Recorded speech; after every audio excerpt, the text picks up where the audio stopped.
Hi friends, మన ప్రభువును మన రక్షకుడైన యేసుక్రీస్తు ప్రభు వారి శ్రేష్టమైన నామంలో మీకు అందరికీ నా యొక్క హృదయపూర్వక వందనాలు తెలియజేస్తూ ఉన్నాను. నా ఆరోగ్యం కొరకు, నా పరిచర్య కొరకు, నా కుటుంబం కొరకు ప్రార్థన చేస్తూ ఉన్న ప్రతి ఒక్కరికి నా యొక్క హృదయపూర్వక వందనాలు తెలియజేస్తూ ఉన్నాను. అయితే ఈ వీడియోలో జర్నలిస్ట్ అయిన క్రాంతి గారు పాస్టర్ జాన్ పాల్ గారిని చేసిన ఇంటర్వ్యూ గురించి ఈ వీడియోలో కొన్ని ప్రాముఖ్యమైన విషయాలు నేను మీతో పంచుకోవాలని ఆశతో ఈ వీడియో ద్వారా మీ ముందుకు వస్తూ ఉన్నాను. అందులో ప్రాముఖ్యమైనది ఏంటంటే దేవుని యొక్క మాటలను, దేవుని యొక్క వాక్యాన్ని తప్పుగా చూపిస్తూ తాను చెప్పిందే కరెక్ట్ అని నిరూపించుకునే ప్రయత్నం చేసిన జాన్ పాల్. అయితే ఈ వీడియోకి నేను ఇస్తున్న థంబ్నెయిల్ అండ్ టైటిల్ ఏంటంటే, అవగాహన లేని జర్నలిస్ట్ క్రాంతి గారు, అవకాశాన్ని ఉపయోగించుకున్న స్వార్థిస్ట్ సెల్ఫిస్ట్ పాస్టర్ జాన్ పాల్ గారు.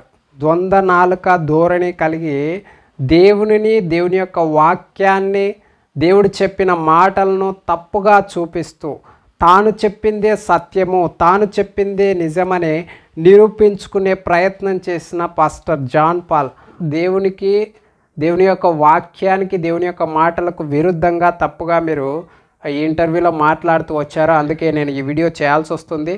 అంతేకాని మిమ్మును నేను తప్పుగా చూపించాలని కాదు, లేదంటే మీ మీద ఏదో కౌంటర్ వీడియో చేయాలని కాదు. ఒక్కసారి ఆలోచించండి. ప్రేమపూర్వకంగానే నేను ఈ వీడియో చేస్తూ ఉన్నాను. ముందుగా జర్నలిస్ట్ క్రాంతి గారు మాట్లాడిన ఒక్క మాట మనం చూస్తే, ఆయన పాస్టర్లను మరి హైందవులను మరి ఇంటర్వ్యూ చేస్తూ ఉన్నారు కదా, ఆ ఇంటర్వ్యూకు కలిగిన అవగాహన అన్నది ఈ జర్నలిస్ట్ క్రాంతి గారు కలిగి ఉన్నారో లేదో ఒక్కసారి మనం చూద్దాం. ఆయన దేవుడు మానవాకారంలో వచ్చినా ఆయన దేవుడే, మానవుడు దేవుళ్ళగా ప్రవర్తించా మానవుడే. నాకు అర్థం కాలేదు. సరే, ఇంత చిన్న లాజిక్, ఇంత చిన్న మాటను అర్థం చేసుకోలేని క్రాంతి గారు అక్కడికి వెళ్ళిన ఇంటర్వ్యూకి వెళ్ళిన వీరంతా కేవలం వారే నిజాయితీ పరులు, వారు చెప్పిందే సత్యమని నిరూపించుకునే ప్రయత్నం కాకపోతే ఇంకొకటి ఏం చేస్తారు ఆలోచించండి.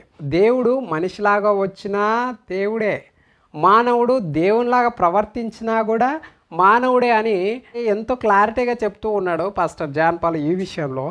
కానీ మరి క్రాంతి గారు దాన్ని అర్థం చేసుకోలేకపోతున్నాడు. అంటే అంత అవగాహన లేని పరిస్థితిలో ఆయన ఉన్నారు.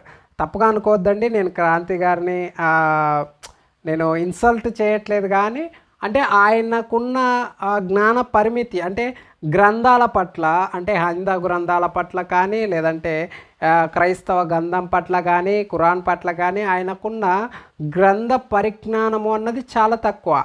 కాబట్టి మొట్టమొదటిగా ఆయన ఏం చెప్తూ ఉన్నాడో ఆయన మాటల్లోనే వినండి.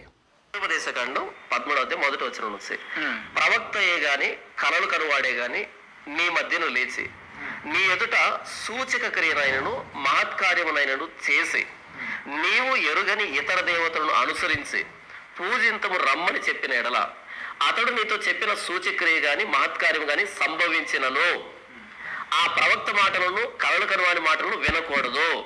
ఎలాగనగా మీరు మీ దేవుడైన యెహోవాను మీ పూర్ణ హృదయంతోను మీ పూర్ణ ఆత్మతోను ప్రేమించుతున్నారో లేదో తెలుసుకున్నట్టుకు మీ దేవుడైన యెహోవా మిమ్మును పరీక్షించుతున్నాడు.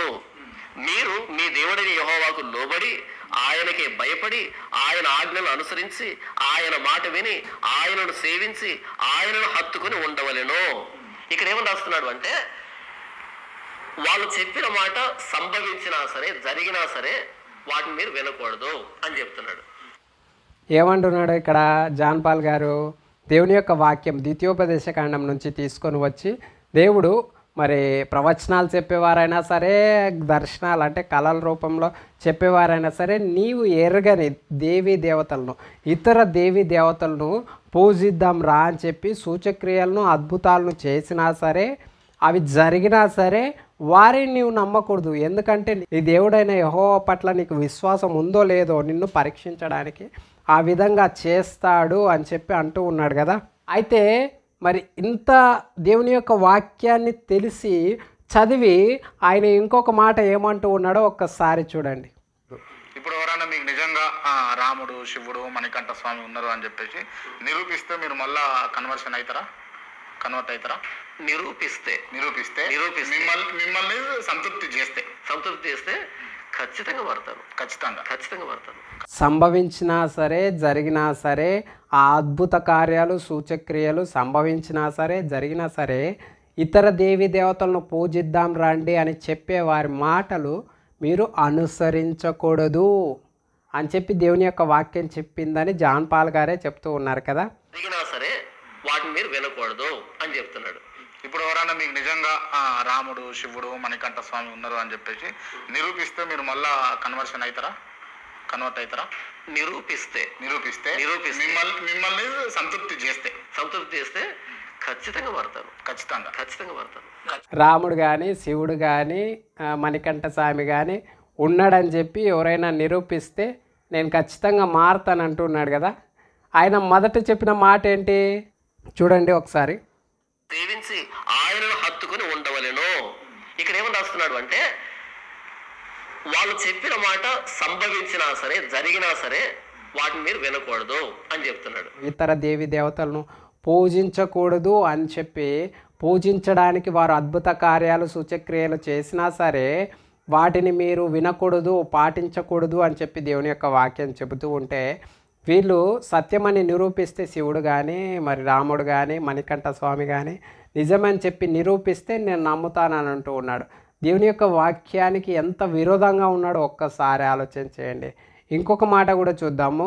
ఈ సృష్టిలో ఏది జరిగినా కానీ అంతా దేవుని ఆజ్ఞపూర్వకంగానే జరుగుతుందని చెప్పి ఆయన మాట్లాడుతున్నాడు. ఆ మాటలు కూడా ఒకసారి విందాం. దేవుడు ఉన్నాడు కదా యాక్సిడెంట్లు కాదు, నష్టం కాకూడదు, ఇబ్బంది. దేవుడు ఉన్నాడు కాబట్టి ఇవన్నీ జరుగుతున్నాయి. దేవుడు ఉన్నాడు కాబట్టి యాక్సిడెంట్ల కారణం కూడా దేవుడే. యాక్సిడెంట్ల కారణం దేవుడే, రోగాల కారణం దేవుడే, ప్రకృతి వైపరీత కారణం దేవుడే. దేవుడు ఉన్నాడు కాబట్టి ఇవన్నీ జరుగుతున్నాయి. ఇక్కడ చూడండి, యాక్సిడెంట్లకు కారణం దేవుడే, రోగాలకు కారణం దేవుడే, ప్రకృతి వైపరీత్యాలకు కారణం దేవుడే. ఏం మాట్లాడుతున్నావు అన్న జాన్పాల్ అన్న ఒక్కసారి ఆలోచించు. ఇప్పుడు ఎవడైనా తాగి ఫుల్గా తాగిపోయి యాక్సిడెంట్ చేస్తే దానికి కారణం దేవుడా? ఒక్కసారి ఆలోచించు. ప్రకృతి వైపరీత్యాలకు కూడా కారణం దేవుడే అంటున్నాం. ఇప్పుడు మనము పొగ ఎక్కువ పెట్టి ఓజోన్ పొరని తరగొడుతూ ఉన్నాము. భయంకరమైన ఎండ వల్ల ప్రాణులు ఎంతోమంది చనిపోతూ ఉన్నారు. దానికి కారణం దేవుడేనా? రోగాలకు కారణం దేవుడే అంటున్నావు. రోగాలకు కారణం దేవుడే అంటే ఇప్పుడు మందు తాగి లేదంటే కిడ్నీలు పాడు చేసుకుంటూ ఉన్నారు, దొంగలు పాడు చేసుకుంటూ ఉన్నారు, చెడు వ్యసనాలకి ఇప్పుడు లైంగిక సంబంధమైన వ్యాధులు అంటే ఎయిడ్స్, హెచ్ఐవి ఇలాంటివి తెచ్చుకుంటూ ఉన్నారు. వీటికి కూడా కారణం దేవుడే అంటారు. అంటే రోగాలకు కారణం దేవుడే అంటున్నారు, యాక్సిడెంట్లకు కారణం దేవుడే అంటున్నారు, ప్రకృతి వైపరీత్యాలకు కారణం దేవుడే అంటున్నారు. అంటే వీటన్నిటికి కారణం దేవుడే అని అంటే రోగాలు, మనుషులు నానా రకమైన చెడు వ్యసనాలకు బానిసయ్యి, లైంగిక సంబంధాలకు బానిసలయ్యి, పరాయి స్త్రీలకు బానిసలయ్యి హెచ్ఐవి ఎయిడ్స్ తెచ్చుకుంటూ ఉన్నారు. దానికి దేవుడే బాధ్యుడా? నానా చెడు వ్యసనాలకు బానిసలయ్యి అంటే సిగరెట్లు, తర్వాత మందు, డ్రగ్స్, వీటికి బానిసలయ్యి కిడ్నీలు, లివర్లు, దొమ్మలు అంటే చెస్ట్, వీటన్నింటిని పాడు చేసుకొని నానా రోగాలు తెచ్చుకుంటూ ఉన్నారు. క్యాన్సర్, వివిధ రకాలైన రోగాలు, వాటికి కూడా కారణం దేవుడే అని మీరు చెప్తూ ఉన్నారా? ఒక్కసారి ఆలోచించండి. మిమ్మల్ని మీరు ప్రొటెక్ట్ చేసుకోవడానికి, మీరు చెప్పిందే సత్యమని నిరూపించుకోవడానికి అక్కడ దేవుని యొక్క వాక్యాన్ని తప్పుగా చూపించే ప్రయత్నం చేస్తూ ఉన్నారు. దేవుణ్ణే తప్పుగా చూపిస్తూ ఉన్నారు. దేవుడే చేస్తున్నాడు, దేవుడే ప్రతి ఒక్కరిని తాగమని చెప్తూ ఉన్నాడు, దేవుడే ప్రతి ఒక్కరిని చెడు వ్యసనాలకు బానిస కమ్మని చెప్తూ ఉన్నాడు, దేవుడే ఈ ఓజోన్ పొరని లేదంటే ప్రకృతిని నాశనం చేయమంటూ ఉన్నాడని చెప్పి మీరు చెప్తూ ఉన్నారా? ఒక్కసారి ఆలోచించండి. మీ మాటల యొక్క అర్థం ఆ విధంగానే ఉంది, మీ మాటల యొక్క భావం ఆ విధంగానే ఉంది. దేవుని యొక్క ప్రమేయము అన్నది, దేవుని యొక్క చిత్తము అన్నది మనిషి యొక్క జీవితంలో లేదంటే విశ్వాసి యొక్క జీవితంలో ఎప్పుడు ఇన్వాల్వ్మెంట్ అవుతుంది అని అంటే మనం ఎప్పుడైతే మన యొక్క జీవితాన్ని దేవునికి అప్పగించుకుంటామో, మనం ఎప్పుడైతే మన యొక్క జీవితాన్ని దేవుని ఆజ్ఞ కిందికి, దేవుని యొక్క కట్టడ కిందికి తీసుకొని వస్తామో అప్పుడు మన జీవితంలో దేవుని యొక్క ప్రమేయం ఉంటుంది, దేవుని యొక్క ఇన్వాల్వ్మెంట్ ఉంటుంది మన జీవితంలో. అప్పుడే దేవుని యొక్క ఆజ్ఞను, దేవుని యొక్క చిత్తాన్ని మన జీవితంలో జరిగించడానికి దేవుడు ప్రయత్నం చేస్తాడు. అంతేగాని ఈ సృష్టిలో జరిగిందంతా దేవుని చిత్తమే కాదు. ఈ సృష్టిలో జరిగిందంతా దేవుని చిత్తమే అని అంటే ఒక్కసారి ఆలోచించండి. మీరు చెప్పిన ప్రతిదీ మరి చాలా దేవుని యొక్క వాక్యానికి విరుద్ధంగా ఉంది. దేవుని యొక్క నామానికి అవమానం తీసుకొచ్చే విధంగా ఉంటుంది. దేవుని యొక్క నామానికి ఏ విధంగా అవమానం తీసుకొస్తుంది అని అంటే మీరు చెప్పారు, యాక్సిడెంట్లు కూడా దేవుని యొక్క దేవుడు ఉన్నాడు కాబట్టే జరుగుతూ ఉన్నాయి. యాక్సిడెంట్లే కానీ లేదంటే ప్రకృతి వైపరీత్యాలు కానీ రోగాలు కానీ దేవుడు ఉన్నాడు కాబట్టే జరుగుతున్నాయని అంటే సృష్టించింది దేవుడు, కానీ ఈ విధంగా జరుపుకుంటున్నది మానవుడు. అంటే మానవుని యొక్క తప్పిదాలు, మానవుని యొక్క దుష్కార్యములు, మానవుని యొక్క దుశ్చర్య ఈ విధంగా మానవునికి రోగాలు తీసుకొచ్చి పెడుతుంది, ప్రకృతి వైపరీత్యాలకు కారణమవుతుంది, లేదంటే యాక్సిడెంట్ కావడానికి ఈ విధంగా కారణమవుతుంది మానవుని యొక్క దుష్ట క్రియలు. యేసుక్రీస్తు ప్రభువారు అంటే దేవాది దేవుడు, యెహోవా దేవుడు ఏమంటుండే, కుట్టివారిని, గుడ్డివారిని, మూగవారిని తయారు చేసింది నేనే, వారు కలగడానికి కారణం నేనే అంటాడు. అంటే సృష్టించిన దాంట్లో దేవుడే, కానీ మధ్యలో కల్పించుకున్న యాక్సిడెంట్లే కానీ రోగాలే కానీ ప్రకృతి వైపరీత్యాల కారణము మానవుని యొక్క పాప జీవితము. ఇది మీరు అర్థం చేసుకోవాలని ప్రేమపూర్వకంగా మనం చేస్తూ ఉన్నాను. ఇక్కడ ఇంకొక మాటను కూడా మనం చూద్దామండి. 99 సంవత్సరాలు ఉన్నటువంటి వ్యక్తి 98వ సంవత్సరం దాకా పాపాలు చేసి నీలాంటి వాళ్ళను నాలాంటి వాళ్ళను చంపి అమ్మాయిలను మానభంగం చేసి రేపులు చేసి జైలు ఖైదు అనుభవించి 99 సంవత్సరంలో ఇంకో సంవత్సరం అయితే చచ్చిపోతాడు అనుకో, అది వేరే విషయం.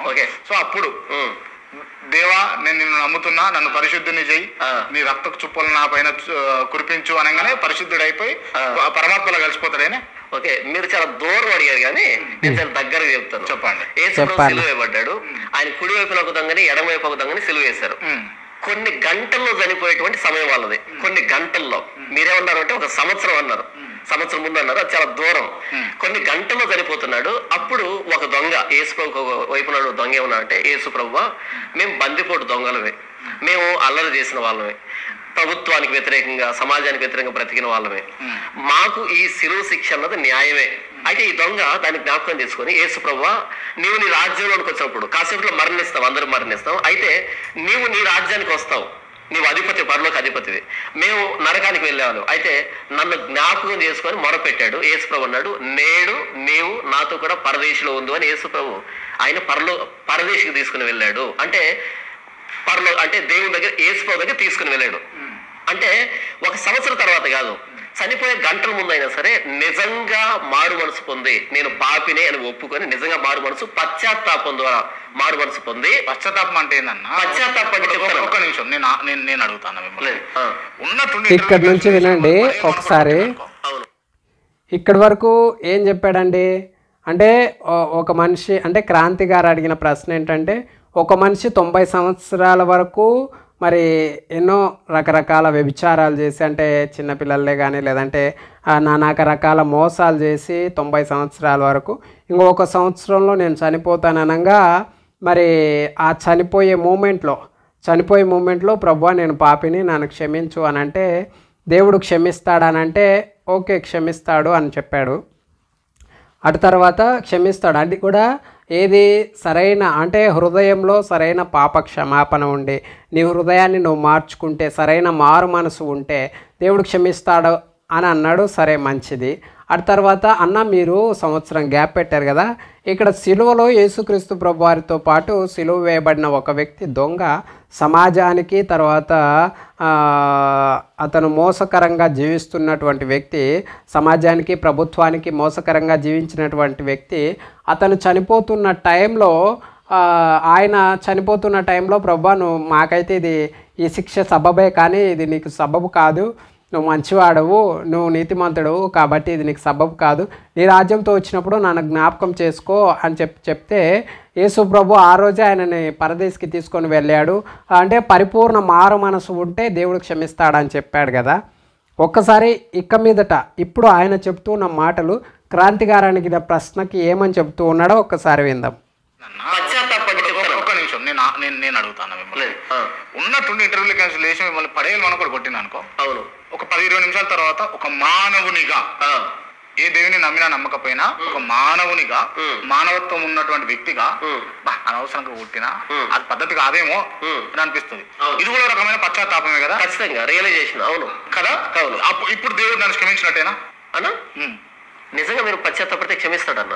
నేను దేవుడు ఏ దేవుని మొక్కలే అసలు ఏం పశ్చాత్తాప దేవుడనే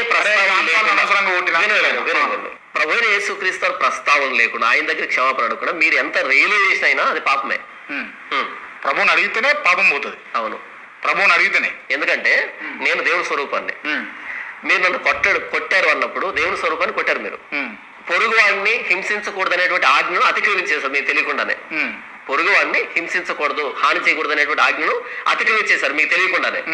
అది పాపమే. అయితే ప్రభు దగ్గరకు వచ్చి, ప్రభు నేను పలానా వ్యక్తిని చేయి చేసుకున్నాను, క్షమించు అంటే అది క్షమాపణ ఉంది. నన్ను క్షమాపణ అడగాలి, ప్రభువుని క్షమాపణ అడగాలి. ఏమంటున్నాడు? నన్ను క్షమాపణ అడగాలి, ప్రభు ఉండదు. ఇక్కడ మనం చూస్తూ వచ్చాం కదా, ప్రభు దగ్గరకు వచ్చి ప్రభువుని క్షమాపణ అడగాలి, నన్ను క్షమాపణ అడగాలి అని అంటున్నాడు. అంటే క్రాంతి గారు ఏమని అడిగారు అంటే, ఇప్పుడు ఇంటర్వ్యూ అత్యున్నతంగా మధ్యలో ఆపేసి నిన్ను పడేయాలని కొడితే కొద్దిగా ఒక 10 నిమిషాల తర్వాత నేను రియలైజ్ అయ్యి అరే ఊకే కొట్టాను కదా అని అనుకుని, అంటే నేను నా హృదయంలో రియలైజ్ అయితే ప్రభువా నన్ను క్షమించు అని అంటే ప్రభు నన్ను క్షమిస్తాడు కదా అని అంటే, ఆయన చెప్తున్న మాట ఏంటంటే, అంటే ప్రభు గురించి కాకోకుండా నేను రియలైజ్ అయితే అంటే కాదు, ప్రభువును అడిగితేనే, ప్రభు సన్నిధిలో నువ్వు పశ్చాత్తాపడితేనే పాపక్షమాపణ ఉంటుంది అని చెప్తూ వచ్చాడు. మంచిదే అక్కడి వరకు. కానీ అటు తర్వాత ప్రభు సన్నిధిలో నువ్వు పాపక్షమాపణ పొందే ముందే నువ్వు ఆల్రెడీ దేవుడు చెప్పిన ఆజ్ఞను మీరుతూ వచ్చావు. ఏంటంటే తోటి సహోదరుని కొట్టకూడదు, దూషించకూడదు అని చెప్పి దేవుని యొక్క ఆజ్ఞను నువ్వు మీరుతూ వచ్చావు. కాబట్టి నన్ను క్షమాపణ అడగాలి, దేవుని క్షమాపణ అడగాలి అని అంటున్నాడు. అంటే అలాగంటే మరి జాన్పాలన్న ఒక్కసారి ఆలోచించు, నిన్ను ఇక్కడ క్షమాపణ అడగాలి, అలాగైతే అక్కడ దేవుని క్షమాపణ అడగాలి అని అంటే ఆ 90 సంవత్సరాల వరకు పాపం చేసిన వ్యక్తి ఎంతమందితోనైతే పాపం చేశాడో వాళ్ళందరినీ వాళ్ళందరి దగ్గరికి వెళ్ళి క్షమాపణ అడగాల. ఇక్కడ నువ్వు అంటున్నావు కదా, నన్ను క్షమాపణ అడగాలి, దేవుని క్షమాపణ అడగాలి అని అంటున్నావు. కావాలంటే ఆ వీడియో క్లిప్ కూడా చూసుకో. నన్ను క్షమాపణ అడగాలి, దేవుని క్షమాపణ అడగాలి అని అంటున్నావు. అలాంటప్పుడు 90 సంవత్సరాల వరకు పాపం చేసినటువంటి వ్యక్తి ఎవరెవరినైతే పాడు చేశాడో, లేదంటే ఎవరెవరి ఆస్తులు అయితే దోచుకున్నాడో వాళ్ళందరి దగ్గరికి వెళ్ళి క్షమాపణ అడగాలి. అటు తర్వాత వచ్చి దేవుని క్షమాపణ అడగాల. అటు తర్వాత ఈ సిలువలో యేసుక్రీస్తు ప్రభువారితో పాటు సిలువ వేయబడిన దొంగ కూడా తాను దొంగతనం చేశాడు, సమాజానికి విరుద్ధంగా, ప్రభుత్వానికి విరుద్ధంగా అని చెప్పాడు. మరి ఆయన కూడా సమాజంలో, ప్రభుత్వం అంటే ఆల్రెడీ ఆయనని సిలువ వేసింది కాబట్టి ప్రభుత్వానికి ఆయన సమాధానం చెప్పుకోవాల్సిన అవసరం లేదు, తనకి కావాల్సిన శిక్ష వేసింది కాబట్టి ఆయన సమాజంలో ఎవరెవరి దగ్గర అయితే మోసం చేశారో వాళ్ళందరి దగ్గరికి వెళ్ళి వచ్చి ఆయన క్షమాపణ అడిగిన తర్వాత యేసు ప్రభుని క్షమాపణ అడిగితే అప్పుడు పరదేశికి తీసుకొని పోతాడా? ఏందన్నా జాన్పాలన్న, ఒకసారి ఆలోచించుకోండి. అయితే కొన్ని విషయాలు మాత్రం దేవుని యొక్క వాక్యానికి, దేవుని యొక్క మాటలకు విరుద్ధంగా, తప్పుగా మీరు ఈ ఇంటర్వ్యూలో మాట్లాడుతూ వచ్చారో అందుకే నేను ఈ వీడియో చేయాల్సి వస్తుంది. అయితే ఈ వీడియో పూర్వకంగా చివరిగా క్రైస్తవ సమాజానికి, సేవకులైన వారికి, ఇంటర్వ్యూస్కి వెళ్ళే వారికి నేను నా యొక్క సజెషన్గా చెప్పాలనుకుంటున్నది ఏంటంటే, మనము ఎవరైనా పిలిచినప్పుడు ఇంటర్వ్యూకి వెళ్తే ఖచ్చితంగా అక్కడ మనం మాట్లాడుతూ ఉన్న ప్రతి మాట ఎవరే కానీ ఒక్క మాటను కూడా వేలెత్తి చూపించని విధంగా ఆలోచించుకుని మాట్లాడాలి అన్నది నా యొక్క అభిప్రాయము. ఎందుకు అనంటే మనము మాట్లాడే మాట క్రైస్తవులకు ప్రతినిధిగా ఉండి మాట్లాడుతూ ఉన్నాం. మనం మాట్లాడుతున్న మాట దేవుని వాక్యానికి, దేవునికి క్రైస్తవ సమాజానికి ఎంతో చెడ్డ పేరును తీసుకొచ్చి పెట్టే విధంగా ఉంటుంది. కాబట్టి ప్రతి మాటను పునరాలోచన చేసుకుని మాట్లాడేవారుగా ఉండాలని చెప్పి ప్రేమపూర్వకంగా నేను విన్నపం తెలియజేస్తూ సెలవు తీసుకుంటా ఉన్నాను. Praise the lord.